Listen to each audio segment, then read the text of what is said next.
All right, everyone, settle down. Thank you all for coming to our first of dozens of sexual harassment training meetings here at Blizzard. As some of you may have heard in the news, online, in the bathroom, at the Cosby Room, and during your little paid time off in the parking lot to protest the place that pays you, that apparently we have an issue with sexual harassment done within our company. And I'm here today to tell you, you have been heard.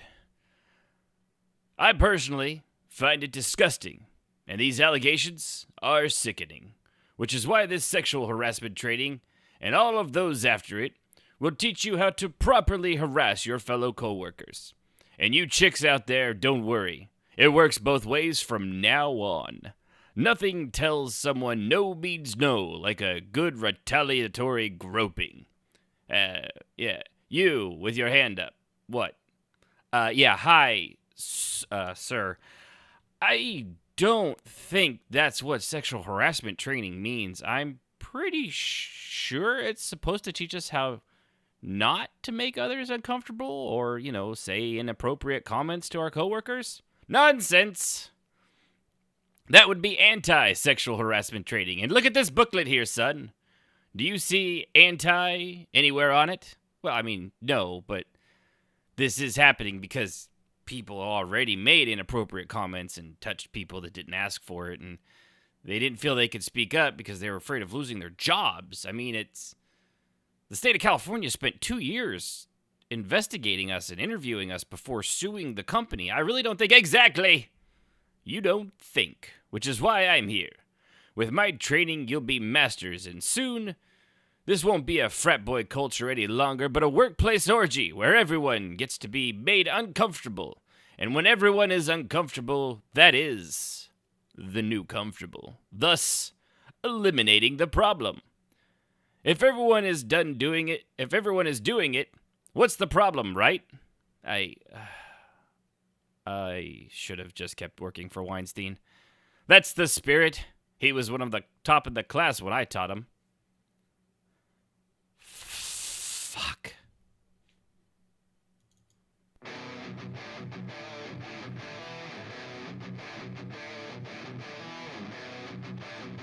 This is Crashed While Loading, the fusion of entertainment and information. Hello there. Weekly updates and opinions on video games, You were almost a Jill sandwich. You're right. movies, I'm about to do to you what Limp Bizkit did to music in the late 90s. TV shows, This is the way. This is the way. and so much more. JJ, what do you want to do tonight? Off. We need to go on a quick adventure. Hello, people of the interwebs, and welcome to the 43rd episode of Crash While Loading, brought to you by me, your host, Ashland Phoenix, who's the only one dumb enough to keep coming up and doing this show for some reason. Got a long show for you today, probably. I don't know. We'll see. I may end up just reading through everything, and we'll be done in 15 minutes, which is the actual amount of content I have prepared for you. Okay, so it's more like 24 minutes of prepared content because I missed last week because I had I have two monitors to do this. It makes it a lot easier. And one of them was being a douchebag and is like, you know what? I've unionized. I no longer have to work for you. And it would just sit there and do nothing for minutes on end. And eventually, when it got around to it, it would turn on. And so once it starts doing that, it's only a matter of time before it shits the bed. And so I had another monitor here, and I got that set up, but it was a very large monitor, so I had to literally take part of my desk. I have an old style computer gaming desk that has shelves on the side for nerd stuff and stuff like that, so that I had to take part of that off so that it would fit. And the good monitor I was using is now on the side, and then I had to get shelving up there to put all my nerd shit because I no longer had space for it. Let's see here. Let's see. There we go. See, there's the shelving. There's the other shelving with Thrawn at the top. And there's my Fox the Phoenix Lego creation that I have. Let's put this camera back where it belongs. Okay, so anyway. So yeah, that's why it it just wasn't worth. I was literally putting those together, taking this apart, moving stuff around, dusting. There was a lot of dusting, and it was awful. I hate cleaning. It's terrible. So, appreciate everybody for tuning in. Ericus in the chat, how's my favorite Canadian doing? Remember, if you want to watch live like Ericus does, twitch.tv/crashedwhileleloading. Feel free to follow over there, subscribe, smash that like button. There's no like button over there, actually. But if you want to join the Discord, too, because several of the things today, which I will say, I have to give it to Ericus. Before I saw the Blizzard stuff, I don't know if anyone's heard that Blizzard might be in a little bit of trouble. He was the first to actually show it, even before like IGN and all the big news sites. I guess the Wowhead forum thing that he looks at, and it's just like, wow, that seems like a big deal, but it's so weird. Nobody's talking about it yet.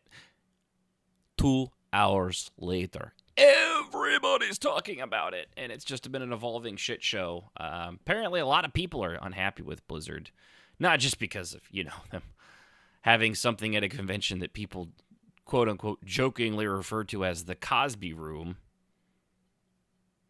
Yeah, that's not a good look, by the way. It's I'm not like a big yeah kind of guy, but it seems to me when a state does 2 years worth of looking into something and then follows through with a lawsuit, you've got more than just the usual anonymous allegation kind of thing going on, which we'll see. We'll see how it goes. But I'm going to get to that later. We also got New World bricked a whole bunch of people's RTX 3090s. Yoshi P doesn't like people comparing Final Fantasy 14, saying it beat out WoW, which, cool.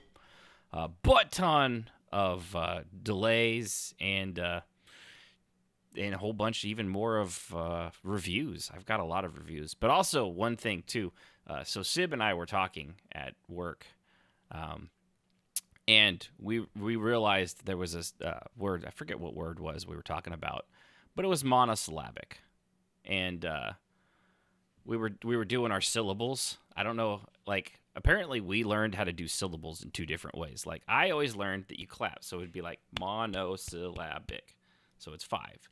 And she learned in her school that you put your hand under your jaw, and so every time your hand hits your jaw, that's a syllable. And it worked. I'd actually never heard of that way before. I don't know if anybody else has, but it works. Probably works better than the stupid hand clapping, because if you get some poor dumb kid that has no rhythm, he's probably like, monosyllabic. That's 45 syllables. Also, monosyllabic is a really long word for something that means just 1 syllable, by the way. It's 5 syllables to mean just 1. See, Ericus, the Canadians, they learned it the clapping way, too. So, okay, so that seems to be the way. Maybe she's just like her teacher, but seriously, Ericus, try it.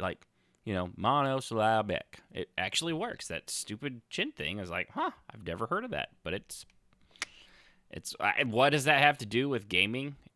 Nothing. Absolutely nothing. Movies? No. TV shows? No, not a thing. I just thought it was interesting.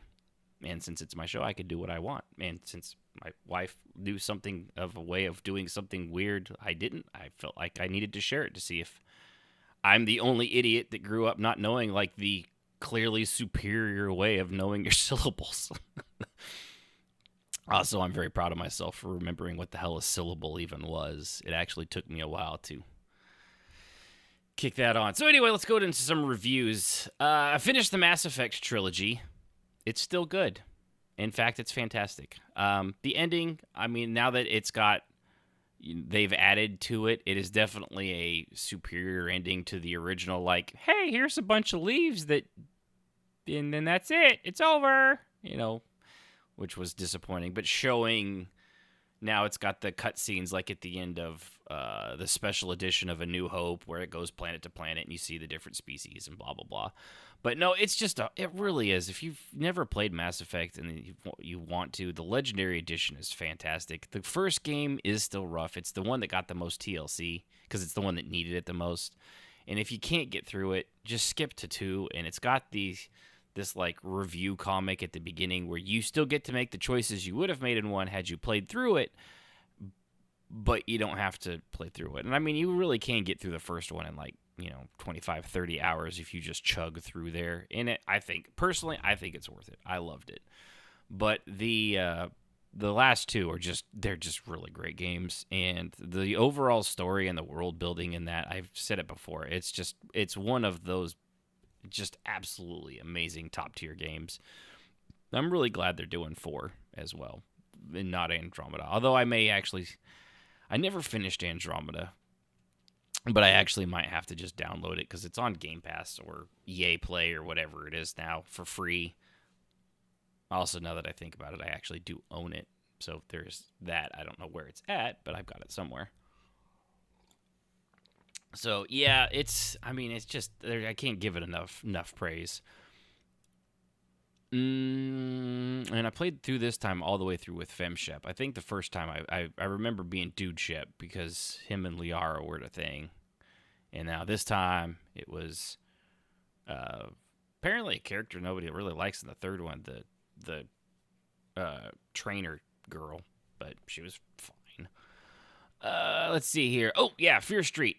So this was that trilogy that Netflix did by R.L. Stine, based on his stuff. And the last one, 1666, which goes back in time, was probably the weakest of all of them, until, mostly because the actors, their old world accents and stuff like that were a little not good, is the term that you would use for that. They were not great. It did fine as the story went, and then once you find out what's going on from what happened in the past and what everything is actually going, I'm not going to spoil it, because it's a really good plot twist. Some people probably saw it coming. I kind of did-ish vaguely, but it wasn't like, oh yeah, I totally called that one, unlike He-Man, which I totally called. But Fear Street, partway through, it goes back to the most recent one, which is the first one, 1994, and then that's how they go in there and figure out what's going on. And it seems like it ends in a way that could be more, which is cool, because it's kind of a neat thing just to get a trilogy of movies with like 1 week after the other. It was like a really long episodes of a show that only went 3 episodes in a way, but it was entertaining. I really enjoyed it. The production values were pretty good on it overall. It was actually for something with R.L. Stine, which is known mostly for kid horror. It had some pretty gruesome, violent stuff in it, and which I'm always for. It just was kind of surprising that someone that used to write for, like, the spider coming out of a girl's cheek and all that stuff was Jason and Voorhees and all that slasher stuff. And I did like that they actually took a lot of influence from those old slasher films, and it's clearly visible, who the bad guys, the slashers, and why they're there, and all that is explained. But it's I thought it was very reverent in a way. Also, let's see. We watched Tomorrow War with Chris Pratt, which is an Amazon movie. This is the one I went over with that one chick from IGN, gave it like a 3. And like I said, I think it was just because she doesn't like Chris Pratt because he doesn't believe what she believes. And that's fine. You can do that. But if you're going to review something, you need to separate yourself from your personal feelings towards an individual. Because believe me, if I did that, there's plenty, I wouldn't watch things with like Mark Ruffalo, who's just a weirdo, or the vagina candle scent chick that named her kid Apple, Gwyneth Paltrow. They're weird people, and if I took it personally that they don't like things I like, I would never be able to enjoy movies ever again. And it's a dumb way of doing it. You got to be able to separate that stuff. Unless, of course, they do a Bill Cosby, in which case it's okay to probably be like, yeah, that's going to really, really change my opinion of how you are. Which is different than the... just for Cruz. Not Ted Cruz, which is a politician. Anyway, Top Gun guy, Cruz. Wow, I totally blanked on Tom Cruise. There we go. Tom Cruise. Good Lord. Yeah, you know, Tom Cruise, here's the guy that everybody knows and has done like 5,000 Mission Impossible movies. That guy. Yeah, I forgot his name.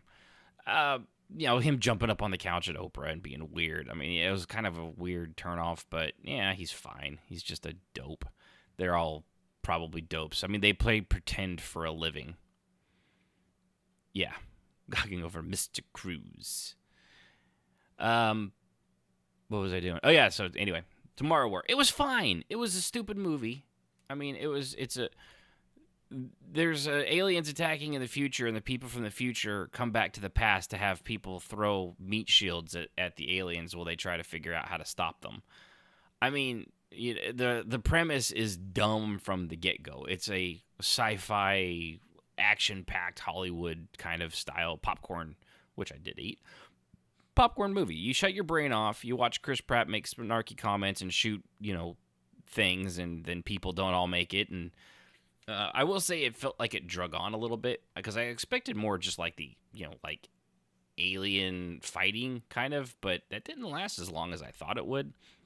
And then when it seemed like it should have ended, then they're on a secondary trip. And, I would give it like, a good 6 or 7. I mean, it's a popcorn movie. I'm not looking for friggin' The Shining or some, I don't know, whatever masterful Hamilton or something like that, which I've never seen. So I just hear it's really good. It's Chris Pratt. If you've seen Chris Pratt in Parks and Rec or in anything he's done, you know what you're getting. If Jurassic Park, it's that level of, it's just dumb sci-fi fun. I don't know what people were really wanting out that, and it seems like the majority of people are in my camp. Was it like, fantastic? No. Was it a lot of fun and worth a watch? Absolutely. I would give it. It's worth a watch. At least one watch through. Especially if you're already paying for Amazon. Why wouldn't you? I mean, you could go to a movie theater, unless you're Scarlett Johansson, in which case you're going to sue them for that, which we'll get to later, and I think she has a good point.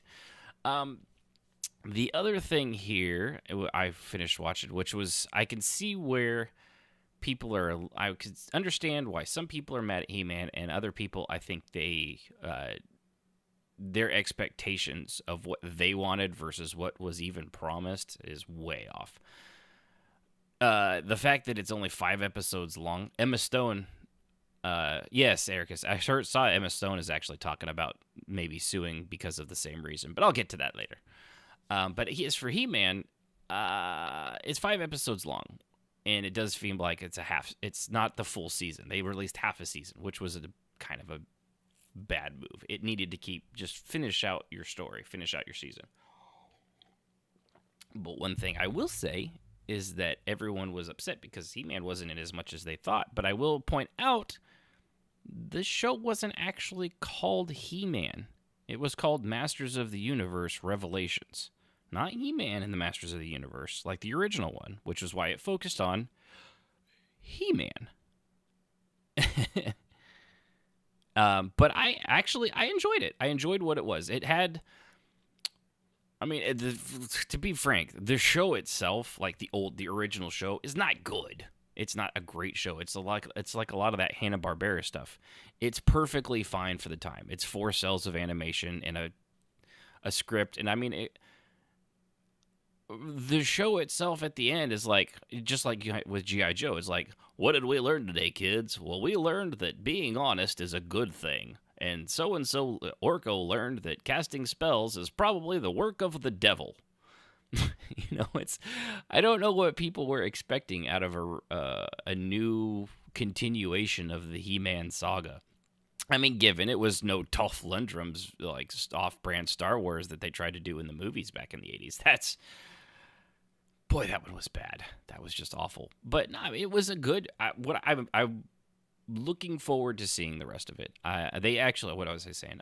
They did include some of that old crappy, like campy 80s humor, like just the jokes and the puns and things like that. That was done very well, and I kind of don't think it deserves the amount of hate that it's getting.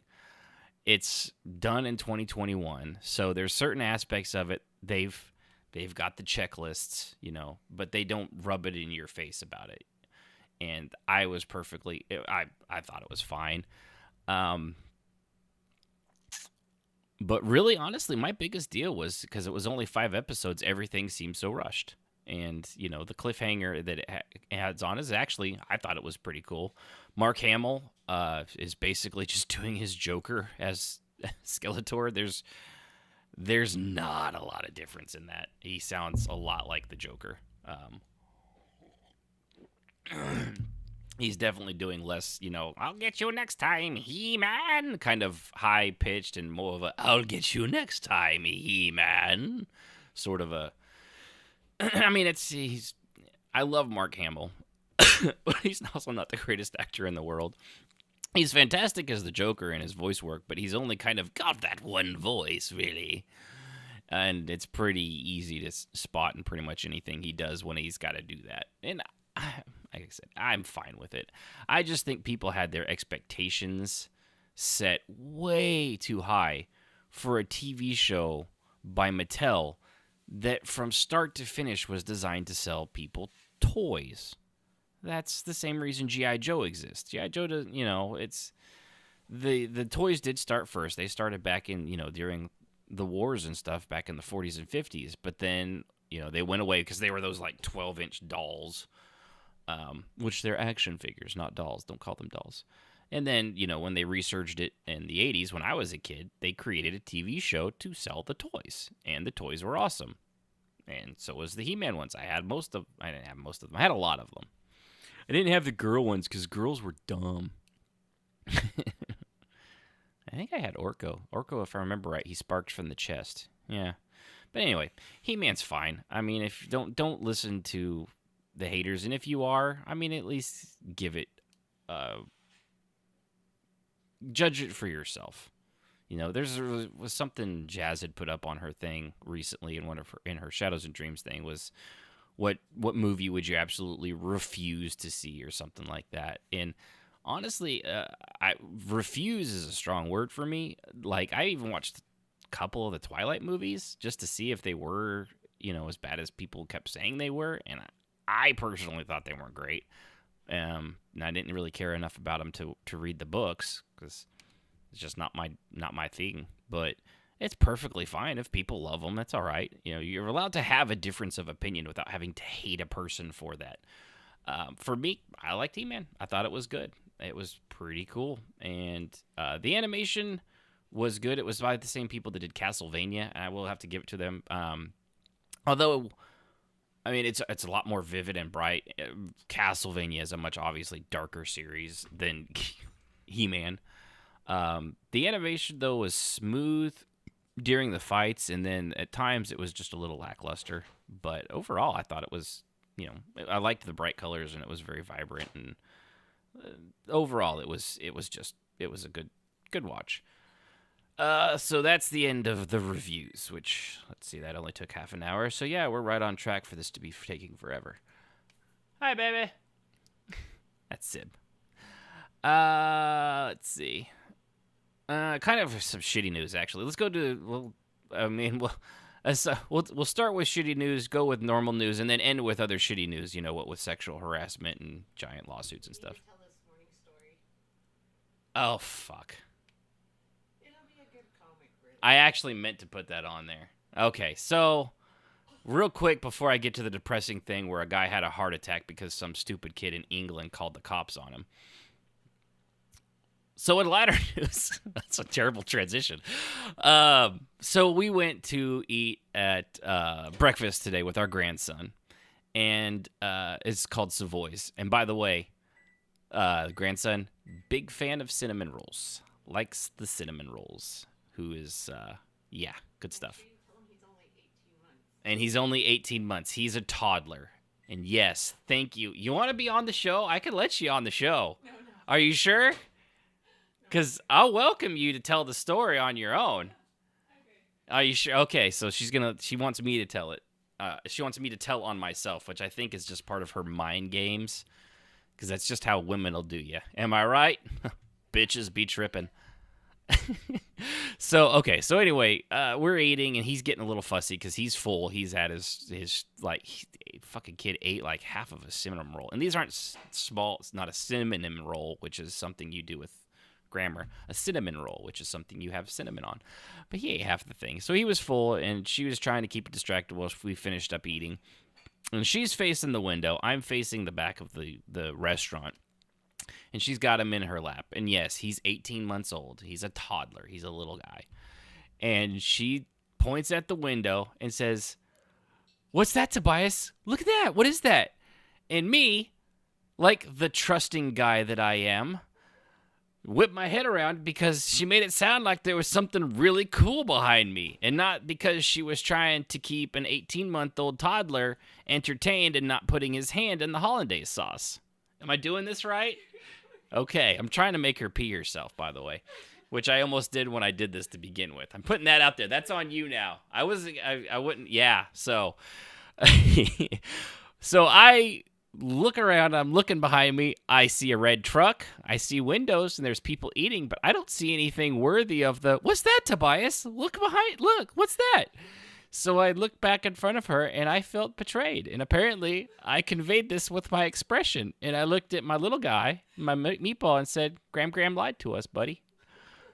And then she proceeded to do what she's doing right now, which is cross her legs. So one, she didn't pee herself while lapping. And two, turn as bright as a beet because she just couldn't stop herself. Yeah, Erica says you needed to make an appearance. Someday, she says. But yeah, so now I've made her stomach hurt. I have to say, one of my lifelong goals is to make my wife laugh so hard she actually does pee herself and has to change her pants. I've gotten very close. Many, yes, Ericus can hear you laughing. But I've gotten very close many, many times. And today was probably one of the closer ones. And again, just now. Because, of course, she then had to rat on me on Facebook. Because that's how bitches will do you. So, yeah, there you go. That's what happened to me today. I am as gullible and easy to trick as a toddler. And this is probably a surprise to nobody, given that I say the show is powered by adult ADHD, which is not entirely untrue, because if she came in here right now and said, "Hey, Mike, what's out the window?" Even with the curtains drawn, I'd probably go, "What? What's out there? What am I oh, I was betrayed once again," because that's how that happens. So, all right, so there's something funny before I get to the horrible, horrible death of this guy, which actually happened back in April of 2020. For some reason, it's the details the details are just now being made public. So it's a tragic story. It sucks, but it also, the reason I want to go over it, one, is because this guy deserves to be known, and two, the swatting bullshit that these fucking kids are doing needs to stop. They honestly, like, this kid, he's underage, but something needs juvenile hall something. So basically, this 60-year-old guy, his name was Mark Herring, suffered a heart attack and died shortly after he was swatted. Now, the reason he was swatted, is he a gamer? Is he, he's 60 years old. He's not playing fucking Call of Duty and Warzone and top of the charts and, in his Twitch stream has multi-million. No. His claim to fame was he had the Twitter handle @Tennessee. Like the state of Tennessee. That was it. He has no numbers. He has the original @Tennessee. And it's considered a valuable handle. People were wanting that. He was apparently being targeted by people. People would harass him saying he needs to sell it. He needs to give it up so that they could have it. They would threaten him. Just all these horrible stuff. So then this little shit stain called and did a SWAT. So the neighbors called. His son said the neighbors called and said the police are everywhere, and they think a man has killed a woman and he's on your property. You got to take cover. So he then, quote, he went out out of his house with a gun because he heard someone was on his property. He didn't know. This is Tennessee. Having a gun is not that big a deal. He sees all the cops around him, and they ask him if he's Mark Herring, and they say, put your hands up. So he tosses his gun away from him to show he's not a threat, and he put his hands up, which is exactly what he should have done. And then he suffered a massive heart attack and died, and his wife said he was basically scared to death. And months later, the family learned from Shane Sonderman, the minor who had been targeting Mr. Herring, was responsible for the attack. They said he was from Tennessee. He's the one that collected all our information, my address, my sister's, my mom's sister, and put it all on a channel in Discord, which is a gaming chat forum, which if you're on this, you know, because you're probably familiar with Discord at this point, but these people don't know that stuff. So then a kid in the United Kingdom made a call to my dad's local police department, and from there, the minor in the UK still not of age and thus can't be identified or extradited in a federal grand jury indictment against Sonderman, who is the kid who is currently in prison, cites 6 victims. So he's done this to 6 different people, but only Herring was the one that died. Sonderman faces a maximum of 5 years in prison. So, I mean, he actually good. I forgot about that. He is actually in prison and going to be fined, but this needs to happen to all these dumbass kids that do this stuff. Because they've destroyed this family. For what? A handle on Twitter of all fucking things? It's ridiculous. And they say here that the Twitter handle, you know, he probably could have sold it for $3,000 or $4,000. Which is nothing compared to someone's father is gone now because of this. It's just ridiculous. But I'm glad that, they find him and he's in jail for 5 years. But he's in jail for 5 years for basically murder, which is practically nothing. And it just, if you ever see somebody out there doing crap like that, just make sure you tell them to take a step back. It's ridiculous. There is nothing that happens on the internet like that is worth that. That's calling somebody have a SWAT team, which are professionals and are trained to, do what they do. And they did what they did. They didn't actually open fire. He was, compliant in every way, shape, and form. And his heart just gave out on him, which is just tragic.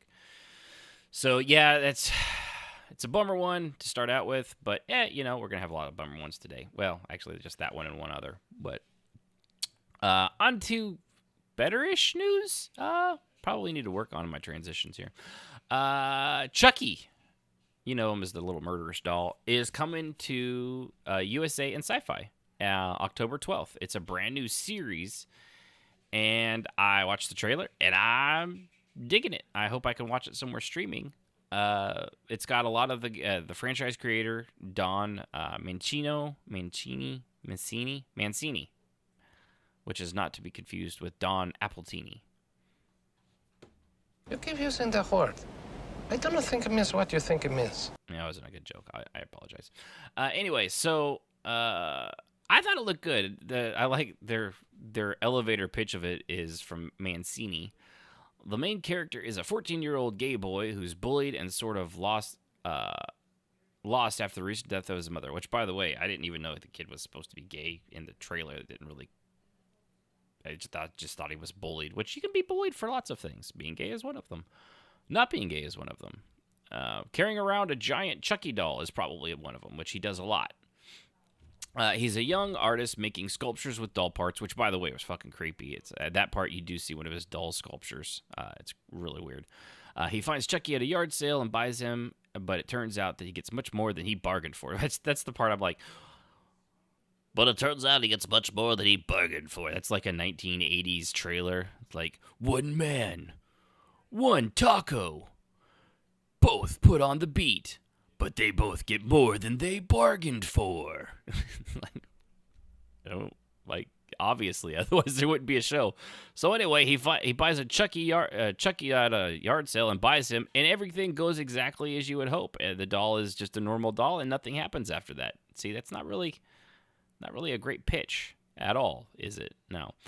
So one of the things I wanted to do was bring the franchise back to its child plays roots and have the protagonists be kids. But since with the first couple of movies we'd already delved into into having little kids, I wanted to explore something different. So this time we're exploring young teenagers.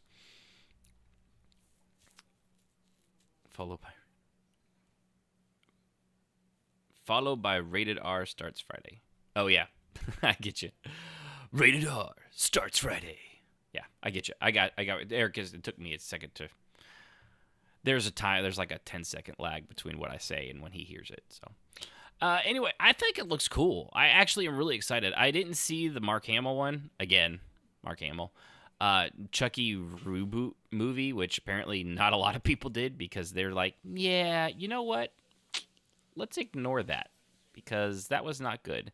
So this actually still is canon. And it takes place after the Cult of Chucky, which they had a lot of series and cliffhangers and stuff like that. So I'm excited for it. And of course it's going to come out during Halloween, which is my time of the year. It's the most horrible time of the year. Sorry for singing. Another news. Apparently, for those of you who are, like MMOs like I do, New World MMO had a closed beta, and apparently it was bricking people's RTX 300 or 3090 cards, which, if you're not aware, are like $1,500 cards.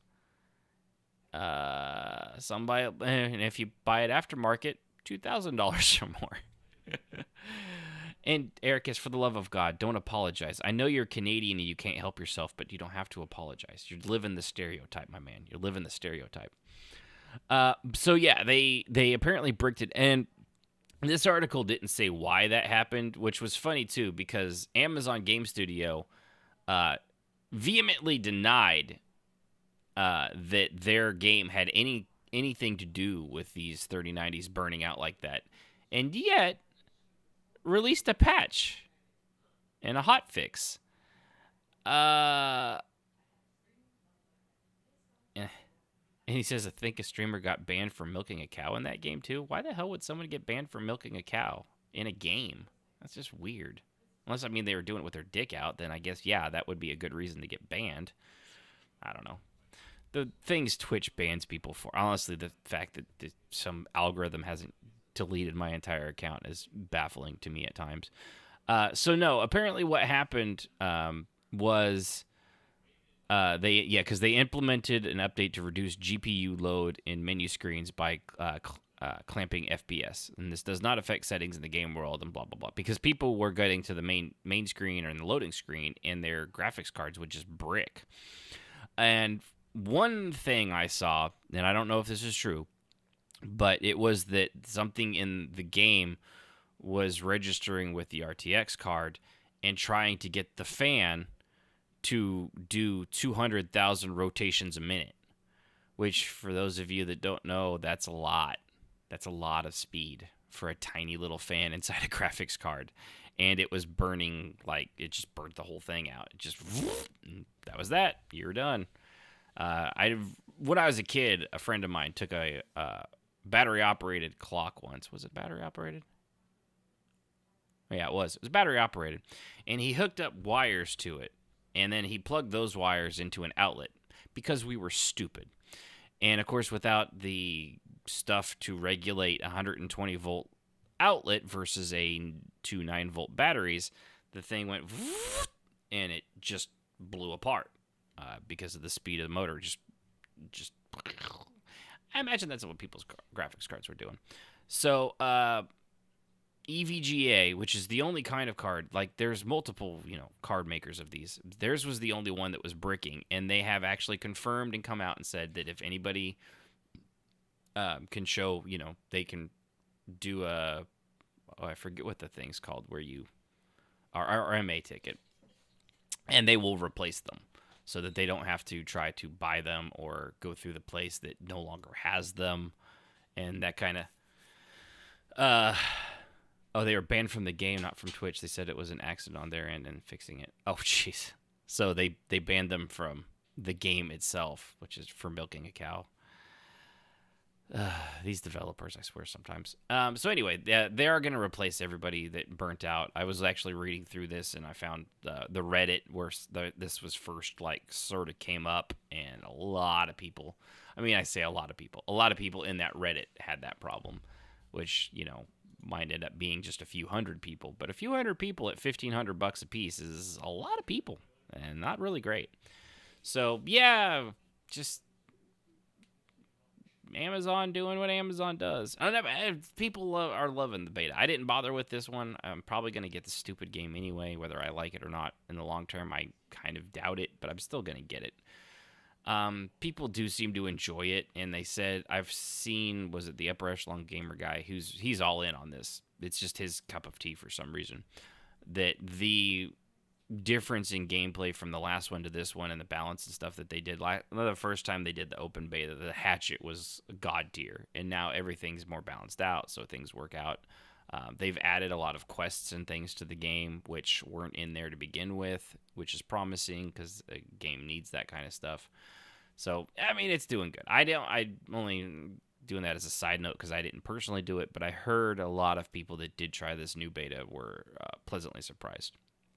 And moving on to Final Fantasy XIV and World of Warcraft, the rivalry continues. The rumble in the jungle, the fight between two MMOs that everybody seems to care that one of them has to be a winner and the other one has to be a loser, because you can't like one thing and another. You can only like one thing and have to hate with everything in your soul everything the other one stands for. Wrong, wrong, wrong, wrong. Wrong, wrong, wrong, wrong. You're wrong, you're wrong, you're wrong. Yeah, you don't have to do that. In fact, Naoki Yoshida, who is the director of Final Fantasy XIV, says that, let's see here, where was it? Blizzard is definitely aware of this, but wait. Let's see here. Oh, because everyone's like, Final Fantasy, like I said, it's doing really good. I reported on this last time. It's doing great.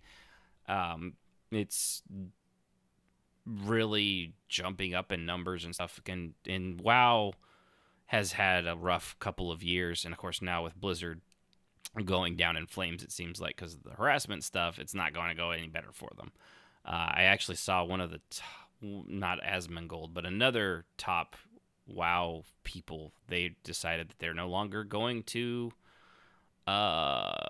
report on World of Warcraft anymore, which is probably going to take a big hit to them, because one of those things when you stream specifically for a game, I saw this with Limit Break Radio, who only did their show based off of Final Fantasy XIV, and when they stopped doing that, people stopped watching and listening. When you focus only on one game and people are watching you for that, and then you stop doing that, for the most part, you're going to lose a huge chunk of your audience. I don't know if someone like that Asmongold, who I've only recently seen because when he started playing Final Fantasy XIV, for some reason he appeared all over the place. I don't know much about the guy. I don't really care to know because I don't watch other people play MMOs. It's just not my bag. I'll just play the MMO. But it's just I don't know why people do that. Anyway, so Yoshida was saying Blizzard is definitely aware of this, but without World of Warcraft, a Realm Reborn wouldn't exist. WoW was the game we constantly looked up to. So he's kind of disapproving on the conversation surrounding which game is better, saying our goal has been to create a Final Fantasy version of WoW. So saying we won and WoW lost is off base to start with, because they were the game that we aspired to be, which is really honest for a game director. We know a lot of games, they copy off of each other, and like, what was it, Genshin Impact is clearly basically just an ongoing version of Breath of the Wild. They will never admit that that's exactly what they're ripping off, and and there's anything wrong with that? No, I mean, it's like cover mechanics that Gears of War introduced, and then Mass Effect did it. And now, a ton of games came up with cover mechanics after that. I think it was actually the Preach Gaming. But so for him to say that, hey, yeah, we only exist because when I came in here and took over this from 1.0, we based it off of WoW. We were trying to do what they did, but with Final Fantasy spin on it. That's pretty cool. He also said the hard work we've put into Final Fantasy 14 did pay off, but this whole conversation about surpassing WoW is the wrong conversation to have, and it's honestly irritating. I love that. I just love this guy. And when the interviewer chimed in, telling Yoshi he was hoping he would have said, "We're the best," he responded, because the great interviewer, by the way, "Hey, you're supposed to tell me we're the best." And Yoshida responded to him, "If I was that type of guy, we'd miss our footing on the way at 14, wouldn't be so loved by so many people," which is exactly. He's just a classy guy. I love this guy. So, yes, this whole... Do I like Final Fantasy 14 better than WoW? Yes. Do I begrudge Ericus because he plays World of Warcraft and not Final Fantasy as much? No. I wouldn't any more than the other, was it 14 million at one time people subscribed to World of Warcraft. It's just a dumb way of looking at things. I'm trying to decide. I've suddenly got to go to the bathroom so bad. I've never had to get up and go pee in the middle of a show, but I think I might actually have to do that. But first, actually, you know what? Yeah, because I'm getting ready to go into all that. So give me 1 second. I'll have to edit this. But I'll be right back because I've got to really, really, really pee. I'll be right back.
Yeah.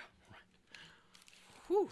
Yeah, 42 episodes I've never had to get up in the middle of a show and go to the bathroom, but I had water beforehand, even though I went before. I was going to pee myself, so anyway. And now a word from our sponsor, as Erica says. So I appreciate patience. Although if you're listening on the podcast, it was literally, I have to go pee, and I'm back, because I edited that part in the middle out. Which is the miracle of podcasting. So, moving on to video game. I really need to make a sounder for this because it's happening a lot. A lot. So, we got 2 video game delays announced. Probably the big one being Horizon Forbidden West is delayed to first quarter of 2022, and it was supposed to come out the holiday of 2021 season. I'm not that surprised, honestly. This COVID bullshit stuff has it's just kicked these gaming companies right in the ass. And then after what happened with CD Projekt Red and Cyberpunk 2077, it's just they can't afford it. I mean, they used to look at these things like, oh, let's push it through. We can't afford to push this game back 3 months and get away from the holiday season release. Now, after seeing Cyberpunk, I have a feeling a lot of them are like, we can't afford to put this game out in this state, even though it's really good and probably will be just fine. We just can't afford that now, and they're doing it. Oh yeah, thank you, by the way. FYI, you're really right back. Yeah, thank you. ADD moment. So be sure to buy your maple-flavored G Fuel by using the promo code ASHNP. That's right. That was written by Ericus. See, you would get all this interaction, too, if you listened to it live. I would totally bum off of what people say in the chat. That is what I do. So anyway, yeah, it's delayed. It sucks, but, I'd rather they do that than release it in a bad thing, especially Horizon Zero Dawn. That was such a surprise game that came out of nowhere with, mechanical dinosaurs and stuff like that, that it's really one of their flagships. It's going to be the same thing with God of War Ragnarok. I mean, given that one doesn't actually have a release date, we don't even have a trailer for it yet, but it's going to be pushed back pretty far, I have a feeling. And this one, IGN really asked the PlayStation, but they didn't comment. So, yeah, anyway, that's all there was. The other one was Kenya. There's another PlayStation one. I didn't even realize that. Kenya Bridge of Spirits was delayed again. This one's it's only a month to September 2021. This is the one, if there was a game coming out or about to come out that would be the reason I would want a PlayStation 5 to play, although it's coming out on PS4, but I really would rather play it on PlayStation 5. Playing it at all seems like I might still... It'll depend on how if it's vastly different from the PS4 to the PS5, I guess. But this Kenya Bridge of Spirits, it looks like a Pixar movie to me. Like, playing it and stuff like that. The screen gameplay screenshots. The screenshots move really well, being stills. Yeah, jackass. So no, we made the decision to delay the release of Kena. I don't know why I keep saying that she's Kenya. It's Kenya. Kanye West, until September 21st to polish the game across all platforms. The team has been working extremely hard, and we feel an extra time is critical to ensure the best experience possible. We know how many of you are eager to play, and we appreciate your patience. The team will deliver in the best version of quinoa, and your support will be amazing. So anyway, yeah, it's a bummer, but again, better to be delayed than to screw yourself over. But then there's this kind of delay, which is Crimson Desert, which is the MMO based off of Black Desert? Like Crimson Desert? Crimson Desert's based off of Crimson Desert. That P really throw off my mental train of thought in doing this whole thing. Anyway, so Pearl Abyss, Crimson Desert, which is a MMO from the creators of Black Desert, has been delayed indefinitely. Now that sounds like it's canceled, but it's not. They just delayed it so far out that they have absolutely no idea, and they're not even giving a time frame as to when it will actually release. Yeah, and yes, you're right. Cyberpunk was delayed many, many times, but at the same time, it was clearly not delayed enough. They still needed more time, and honestly, I think they should have just not had it on Xbox One and PS4 platforms at all, because even at launch, it still played on the Xbox Series X and PS5 pretty good. Not great, but pretty good. And it definitely played unlike it did on those other two consoles. So it just they should have given it, honestly, they should have just taken it on the chin and just not released that when they did, at least in my humble opinion. And in that of the million people they had to give a refund to. Other than that. So, yeah, apparently we are, according to Pearl Abyss, we are currently working hard on developing Crimson Desert, which is rapidly evolving with new adventures and exciting experiences. However, we have decided that we need to dedicate more time to adding new ideas for even deeper, more enriching game.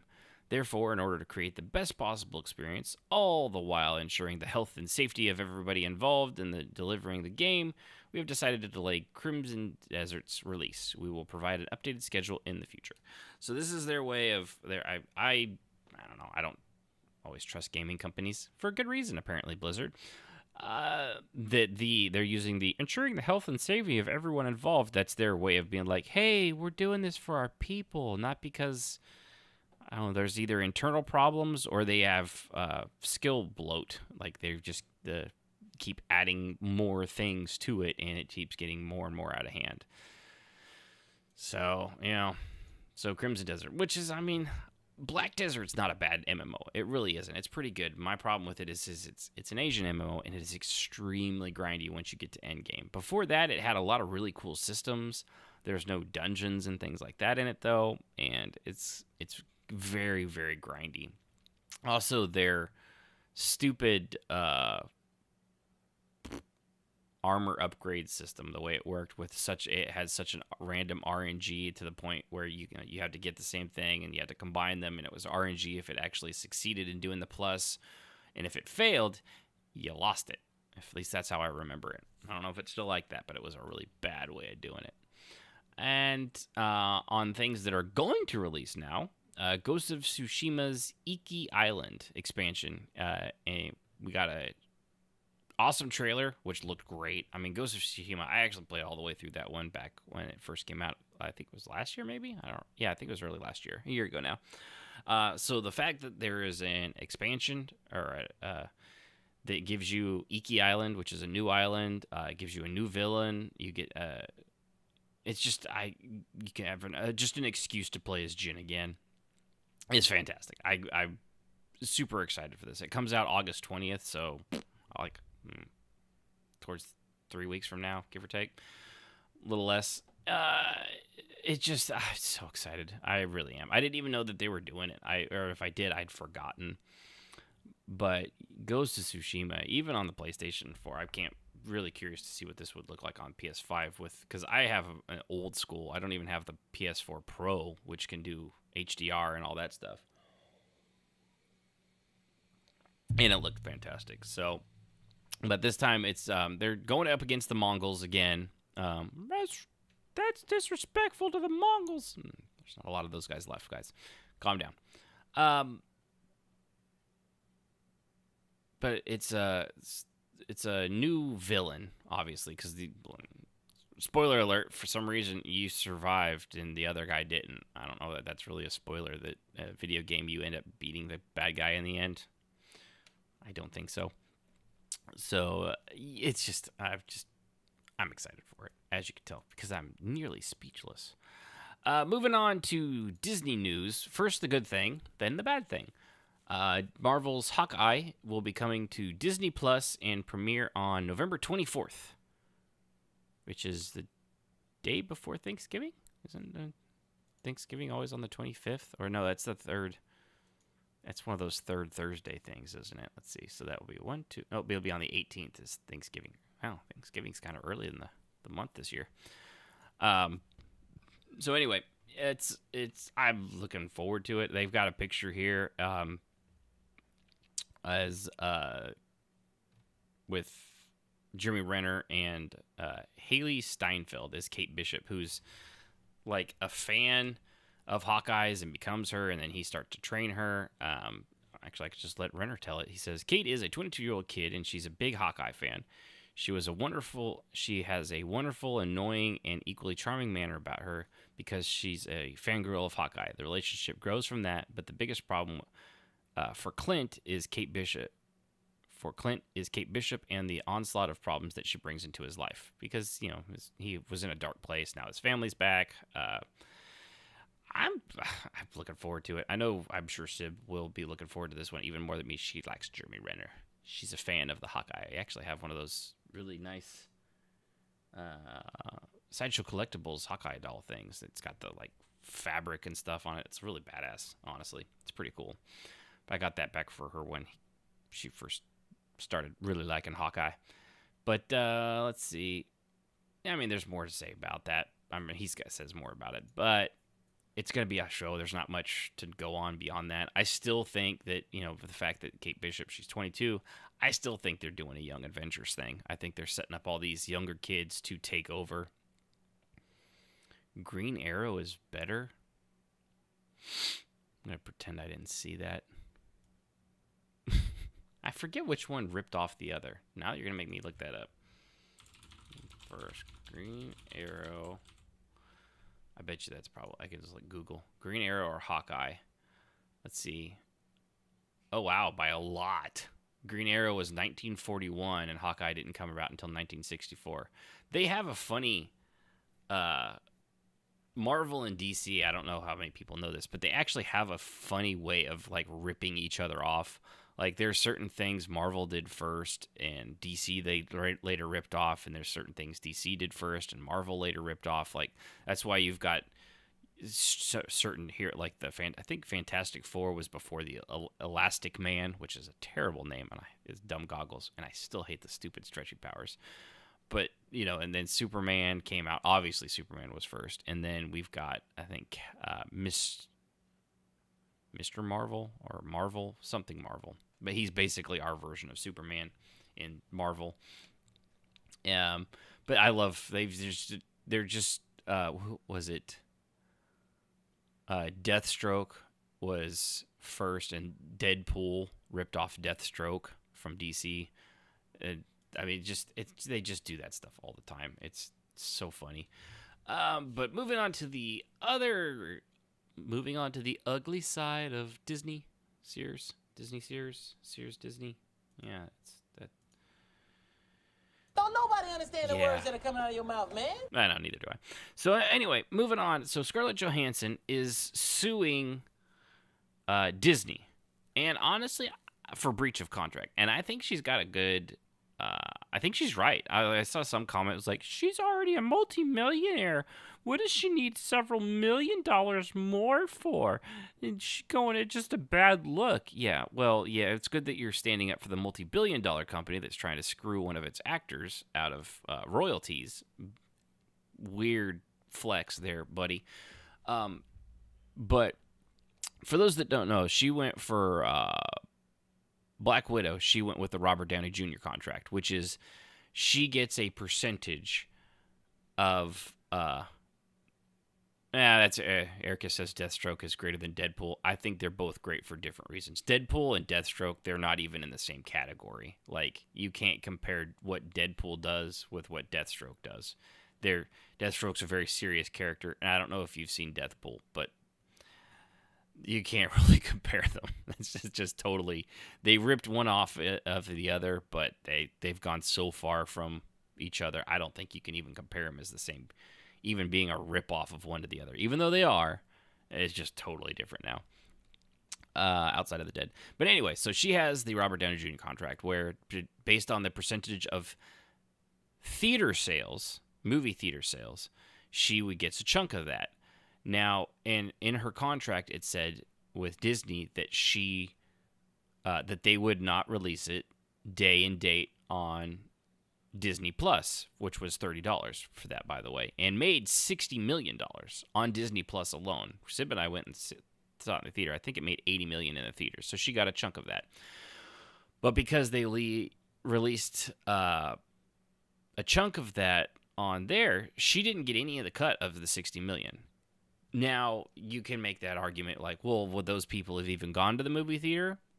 Honestly, it doesn't matter, because we'll never know. You can't base it off of that. The contract specifically said that they would not release it on Disney Plus. And if they were going to do that, they should have gone to her and been like, okay, well, we're going to release it here, and we'll give you the same cut as if, like movie theater sales. That would have been the smart thing to do.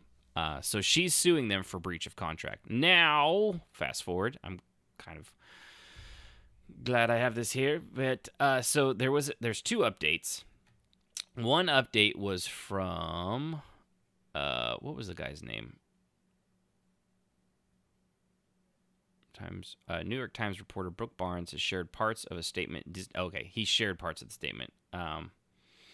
Disney said, quote, Disney has fully complied with Ms. Johansson's contract, and furthermore, the release of Black Widow on Disney Plus with Premier Access was significantly enhanced her ability to earn an additional compensation of it on top of the $20 million she has received to date.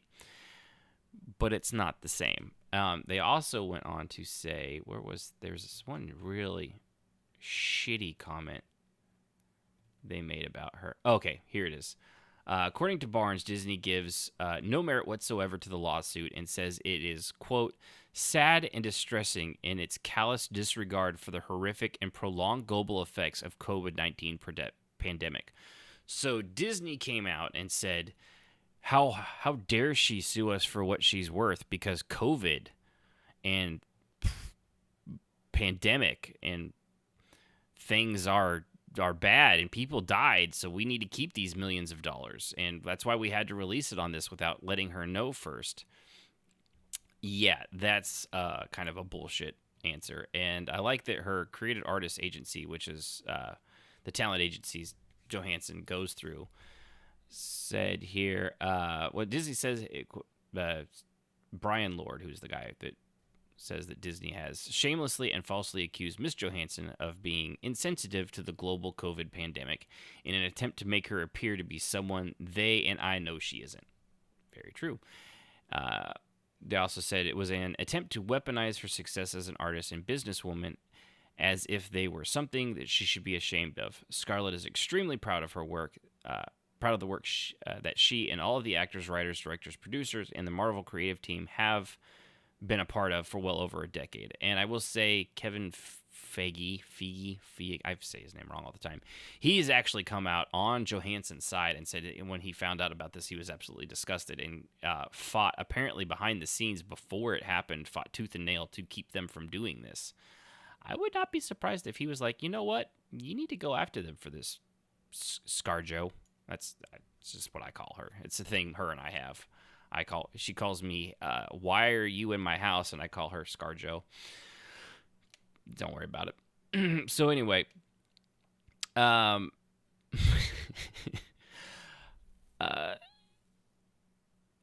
problem with this too is that this is from Disney screwing over a woman. You know, the company that always says how woke and fantastic they are and likes to check off all those boxes and say that they are all for women's rights and inclusion and diversity. Meanwhile, screwing over one of their probably top paid and most well-known actresses in the entire Marvel Cinematic Universe. Not a good look, Disney. Not a good look at all. I mean, I'm trying to think. Maybe now Scarlet Witch would be the most well-known female, probably, but I still think it's probably Black Widow. I mean, Gamora's good, and some people like Miss Marvel, or Captain Marvel. I thought it was okay. I'm not a huge fan of Brie Larson's portrayal of her. It was just not great. But I think Black Widow is probably, even before her movie, she's probably the most well-known female in the entire series. And now they've screwed her over, which is, that's always good. Really good. Good look. All right, so let's see. Where am I at now? Still got a few more stories to go. I told you it was going to probably be a long episode. Usually I try to hit about an hour, 15 minutes. With 2 weeks worth of stuff, I got a lot to get to. Like this one, this cute little gem, which just... I'm not a huge fan of a lot of regulations, especially needless ones, and ones that drop things on... not even gamers, just on people in general that absolutely that is a minuscule version of this. But there are 6 states that Dell's Alienware Aurora R10 and Aurora R12 gaming PCs are no longer able to be sold at because of power usage regulations. Regulations, basically. Apparently, these computers use too much power and they consume too much, and the regulations these states recently adopted prevent them from shipping to these states and being used in these states. I mean, given if you get it somewhere else and bring it into California, there's no way they'd know about this. But also, let's keep in mind that if you're going to regulate something because of power usage, the actual item is not going, like a computer is not going to be what causes your power grid to constantly fail, California. That's your shitty policies and the fact that you keep doing dumbass things. And also keep in mind, this is the same state that has signed into executive order that they want all electric cars running by 2035 in California, that they'll no longer sell gas-powered cars. Keeping in mind that this is also now the same state that can't keep the electric grid up so that people have power in the summer to power things like air conditioning and, oh, yeah, fucking idiot, electric cars that need to be plugged in. It doesn't run on hopes and dreams. It needs to plug into a friggin' wall. And you can't keep that going. You keep having brownouts summer after summer after summer after summer. You have for years now. And you're regulating what kind of like computers and other electronic devices can be bought and sold in your state. that's your biggest focus, not, reinforcing your power grid, maybe converting over some more power plants. I don't know. I don't think you can do nuclear because of the earthquake problem over there. Although Japan has lots of earthquakes and they have nuclear power. So, yeah, there's no really excuse anymore.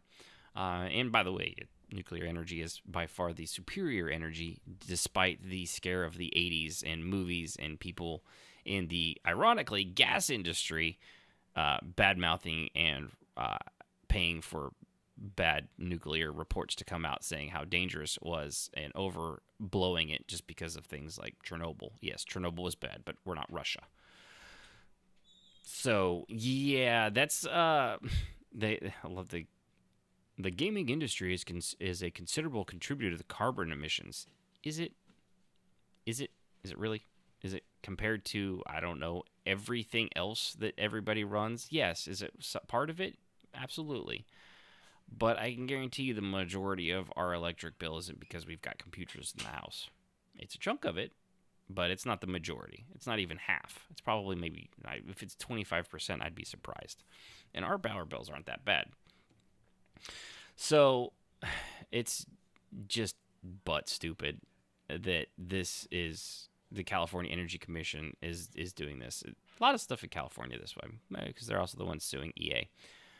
Actually, probably will just save that because that's not that important. It's not time. There's a thing here about what the Star Wars Galaxies devs talked about, what killed the game. I think I'm going to save that for next week, just because I don't know if it's going to be a busy week or not. So let's see. I have a feeling a lot of the Blizzard stuff will probably keep going.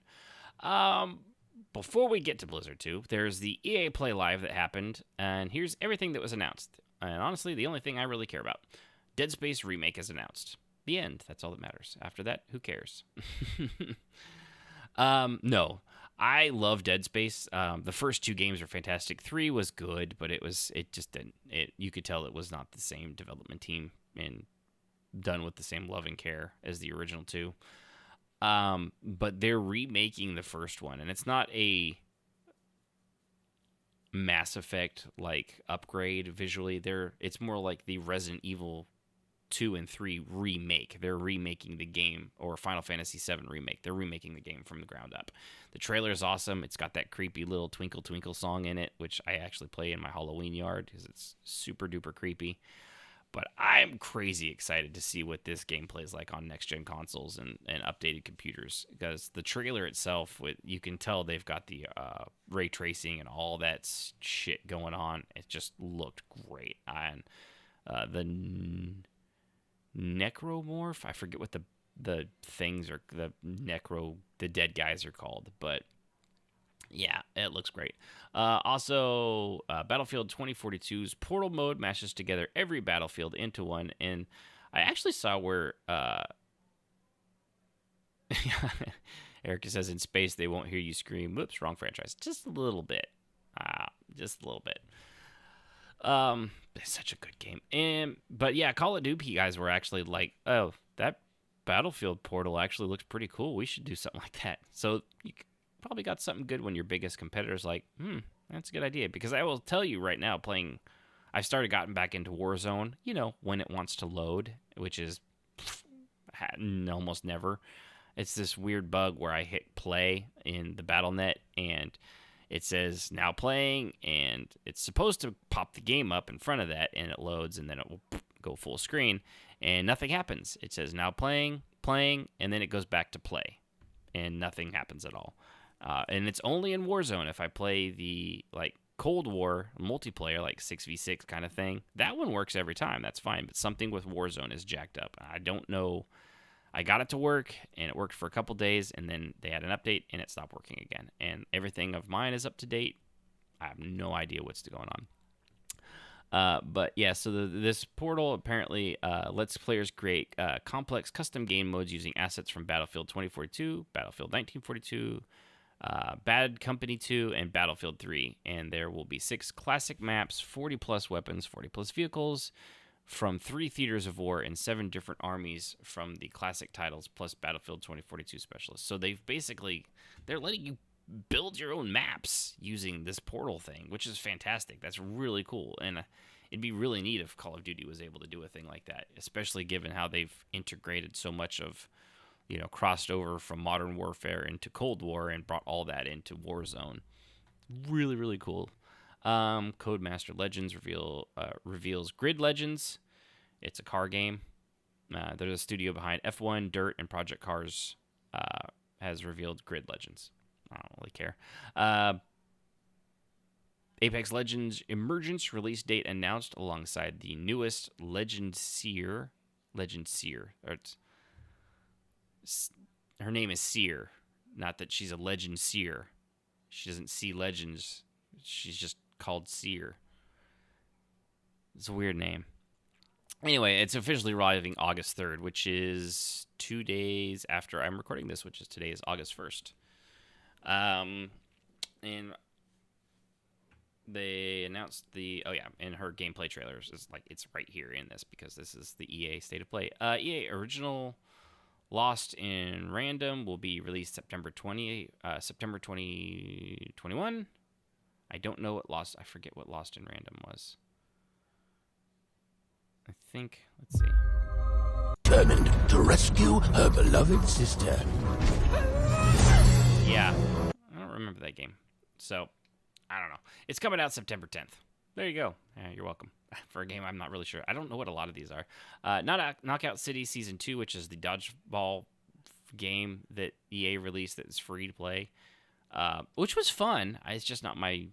I'd rather play Call of Duty if I'm going to play a multiplayer game and throw balls at people. I'd rather it be grenades.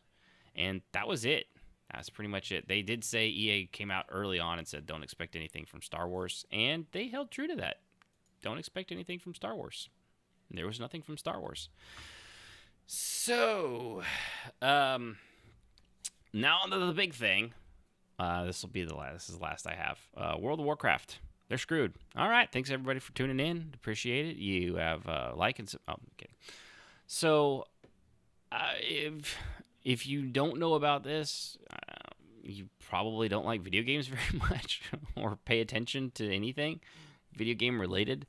It's kind of a big deal. So apparently the state of California, I forget what the Department of Fair Employment and Housing, which is weird, or if you do the abbreviation, revealed a 2-year investigation into reports of pay discrimination, sexual harassment, and general, quote, frat boy, or I actually don't say boy, because that would be gender specific, and we don't do that here. Frat boy culture. It's exactly what they mean. Because it's a frat, which is fraternity, which is dudes. Which makes me realize saying that out loud, saying something, calling people frat boys is actually redundant now that I pay attention to it. So anyway, general frat boy at the company known for Call of Duty, World of Warcraft, and other massive games. Which is Blizzard Activision. And this, from what I understand, this seems to be largely actually focused on the World of Warcraft team, which they, from some of the people, it's because the team makes so much money. They've been, a constant staple at Blizzard. Their World of Warcraft is part of the reason Blizzard is what Blizzard is right now, just like Fortnite is what Epic Games is right now. They coincide with one another. So I've got the article here from IGN, which is kind of, this one here it's more recent and it kind of goes over a lot of it. I'm going to skim through this because, like I said, it's so complex and there's, people's lives involved. There's, some of the women say they, comments are inappropriate. There was talks about, like people at the office joking about rape, which is a super weird joke, like, especially in an office setting. Like, you can make rape jokes. Look at Daniel Tosh. He's made several jokes like that, and they can be funny. But at your office, I mean, unless you're Daniel Tosh and like your writers are having to come up with that stuff with you, then that's probably okay because that's, how else are you going to communicate that? But at a gaming company seems a little off. So anyway, they also have here where they, the people of the company were out what's that thing that people do when they don't like a thing? Protesting. That was it. They had a walkout, basically, kind of protest. Blizzard actually supplied porta-johns and things like that because they know they're doing everything they can to fix the optics on this. And it didn't help that within the first 2 days of this having come out, that there were multiple high-ups within the company all giving different answers. One saying I forget the chick, very appropriate, that was like, no, this is these are specious and there's nothing to this. They're talking about old stories, and funny enough, a lot of the guys were like, we're very sad to hear this and disappointed, as if we don't actually know that this was going on. One thing I kind of want to know is, where's the HR department in all this? To which some people have said HR actually works for the company, and their biggest job is to cover these things up and make sure the company doesn't get sued, which is sadly true. There's another former dev that is calling for unionization now in the gaming industry, which they've already been calling for anyway. And I will say be careful with that, because it's not all it's cracked up to be, given I am in a job that has a union, and our union sucks. The problem with unions is a lot of them don't actually look out for you. They look out for their best interest, not your best interest. They do it under the guise, and sure, they'll throw you a penny and a penance every now and penance. They'll show you a Steve Pence every now and then, but they don't often seem like they're on our side, to be honest with you. There's a reason I stopped paying my union dues. It's because my union sucked, and I was able to do what they couldn't on my own without their help, and without giving up $800 a year to get absolutely nothing in return. Yeah, I joined. I was all for it. I thought they would be helpful. Guess what? They weren't. So be careful with that. So anyway, the lawsuit and the firestorm that followed. So, and of course this has Activision in it too. But what was it? Yeah, see, so some of the things, like I said, they distorted and false description of Blizzard's past. One woman here said, it hurt to see it all written out. One woman within Blizzard told IGN, a lot of us have known about a lot of these instances, whether because we experienced them or we knew people who had. A lot of times the women within the company would start to band together at certain moments to protect each other, which is not a great thing to do.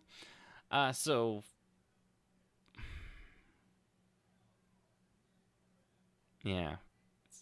Apparently this happened, and it happened quite a bit. Few seem particularly surprised, especially those involved in certain types of QA. When this all came out, the QA, marketing, and customer service, which, as IGN has previously reported, Blizzard has tended to treat developers as special, while the various support services have suffered the brunt of cutbacks and layoffs. And that was the other thing. As one person here says, WoW makes money, so these people at the top of WoW are untouchable, which means they get away with lots of shit. I'm quoting. Also, if you were there a long time, which most of the WoW team leadership was, you were, quote, in the family and pretty much untouchable, which is a breeding ground for behavior like this. Which is true. The thing with this is I'm kind of all over on the place on this one. Stuff like this happens everywhere. And just because this is your interest, this doesn't make it right. Yeah, I know. It does sound... I had that same thought. Erica says, in the family sounds like the mafia almost. And it kind of is when you get into these companies where they've got people grandfathered in. You've got the guys at the top, and everything they do, as long as you're making money.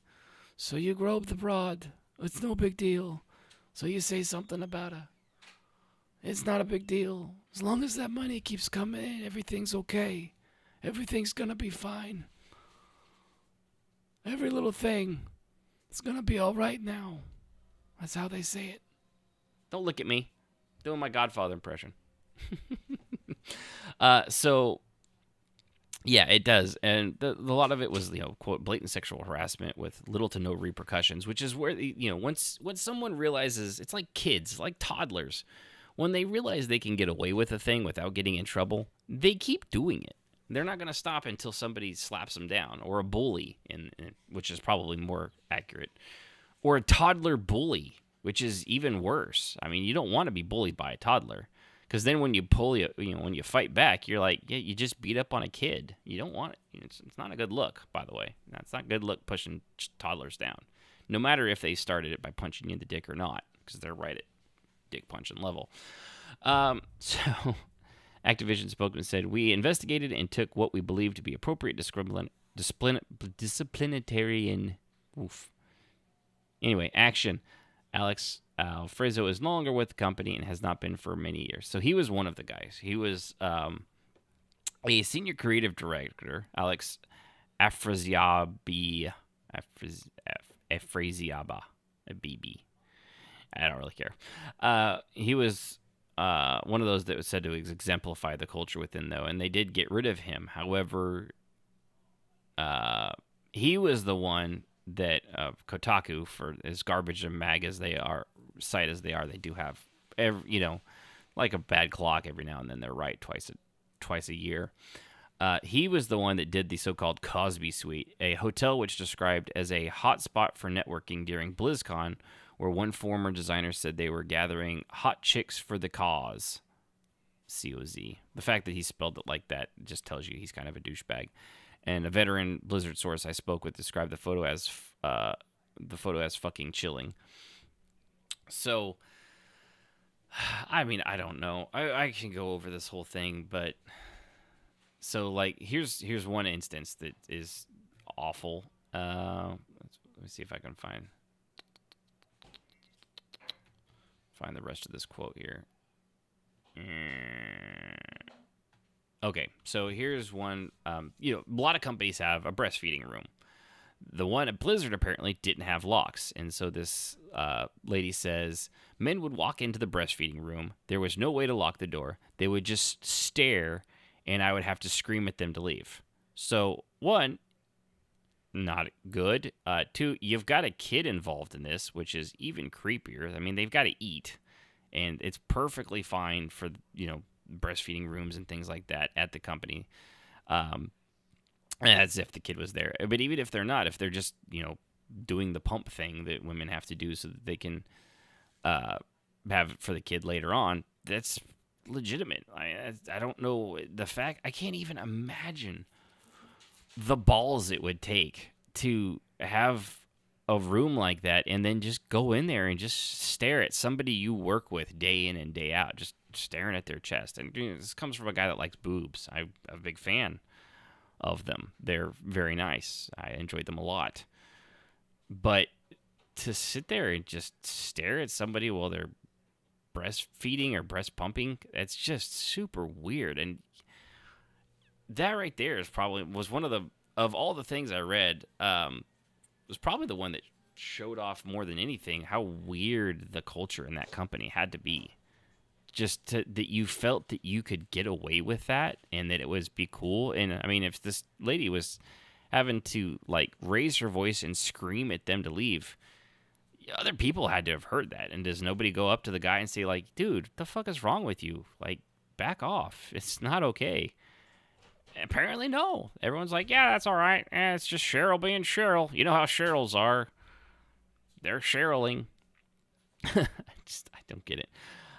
So another one who is Chris Metzen, an early Blizzard employee who worked on many of its most important games. He wrote a statement saying, I'm left feeling the same shock, disgust, and anger that many of you are, and having trouble reconciling the place I knew, loved, and worked for so long with the hard reality that has been presented over the past few years. It's like staring at two totally different worlds, but it's not.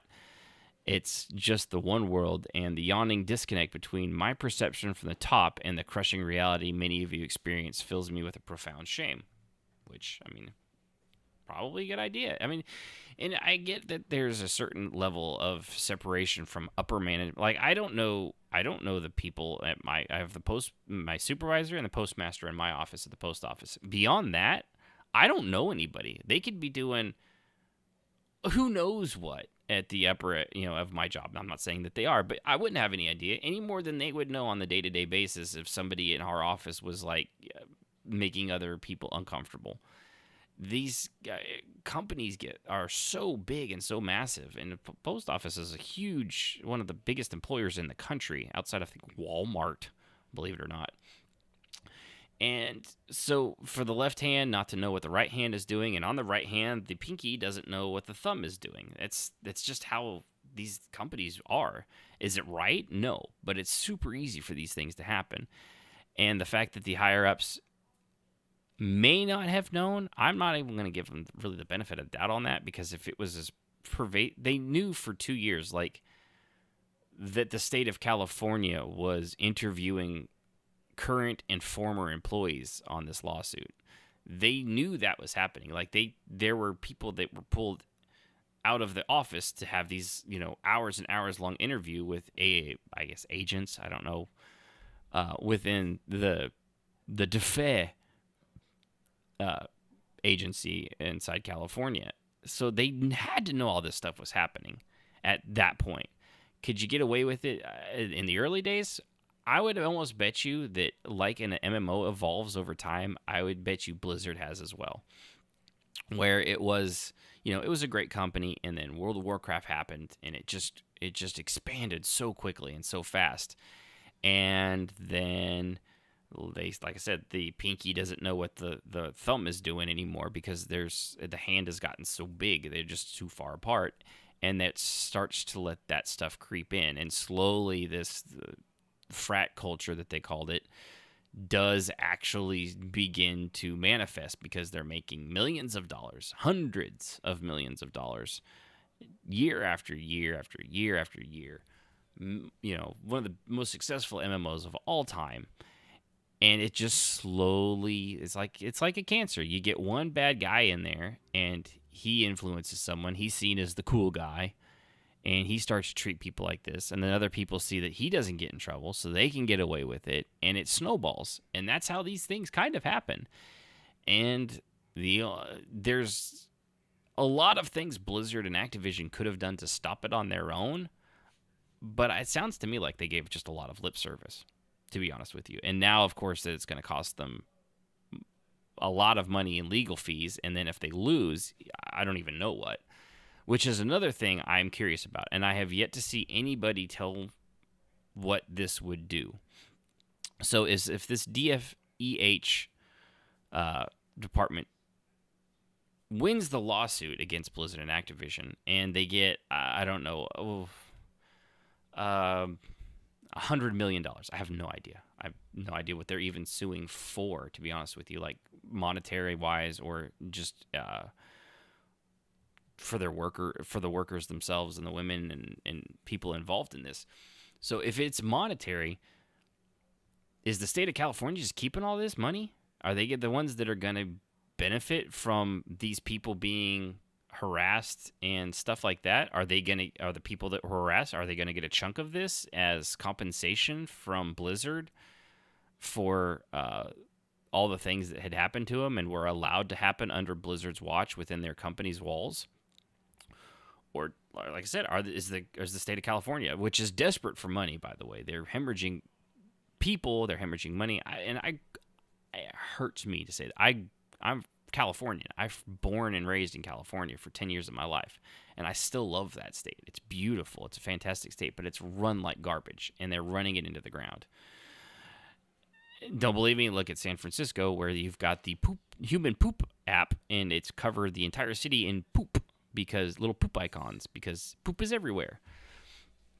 So it's just, I don't know who's going to get the money and what it's going to do to change the culture within Activision and Blizzard. Clearly something is going to change. It has to. They can't keep going on like this.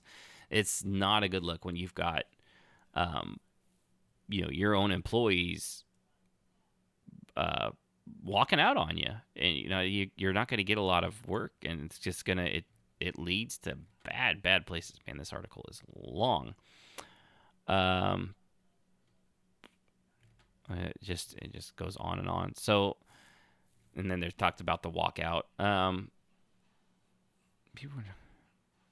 It says, up until the lawsuit, most people weren't talking about the problems at Blizzard in the same way they are now, which is good. So maybe that will help. But I don't know, man.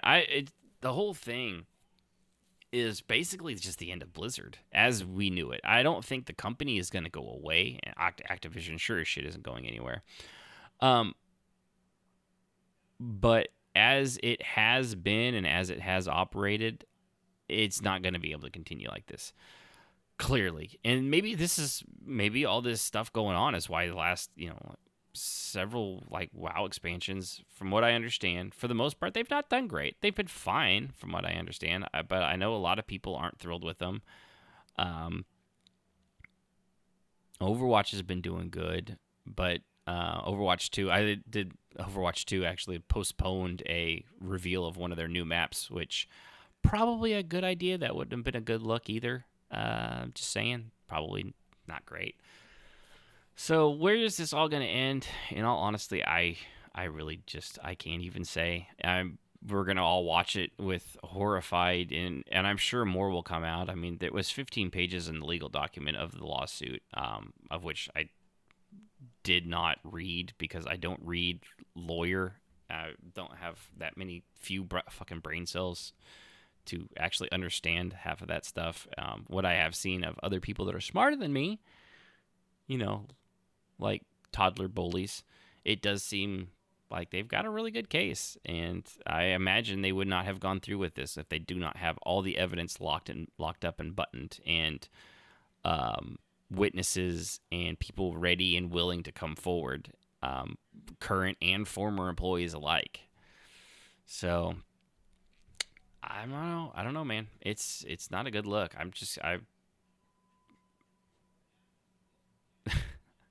In the comments on this, even on IGN's thing, Yawn, what is this, Kotaku? Like, dude, this is a serious kind of a thing. I'm not always for that kind of stuff, but it's nuts. Anyway, so that's that. Appreciate everybody for tuning in. Let me see, where's that thing at? No, it was a long episode, but I kind of missed out last week. So next week might actually be like a 30-minute episode, because that might be all we have, is what this former Star Wars Galaxies devs decided to do. But I have a feeling we'll have more Activision Blizzard news, as well as a whole bunch of other things. And I'm going to guess at least one delay of something. I have no idea what. That's going to be something. So, appreciate you tuning in. Remember, twitch.tv/crashedwhile-loading. Follow, subscribe, go to the About section, and click on the Discord link, and join me on Discord if you want to share news stories that you find interesting or would like to hear me talk about. As long as I, know something about it. Like, if you start telling me about Pokemon cards, I'm going to be like, yeah, those are a thing that exist, but I don't know anything about them. I have no idea. But yeah, that's about it. I am Ashen Phoenix. Thanks for listening, and I'll see you next week. And I promise this time, unlike last time, which was a total lie. Just 2 weeks later. Which is why it was a lie. Music, as always, is provided by Husky by the Geek. Visit him at youtube.com/HuskyByTheGeek to hear all the latest in video game rock covers and original music. Good night, Ericus.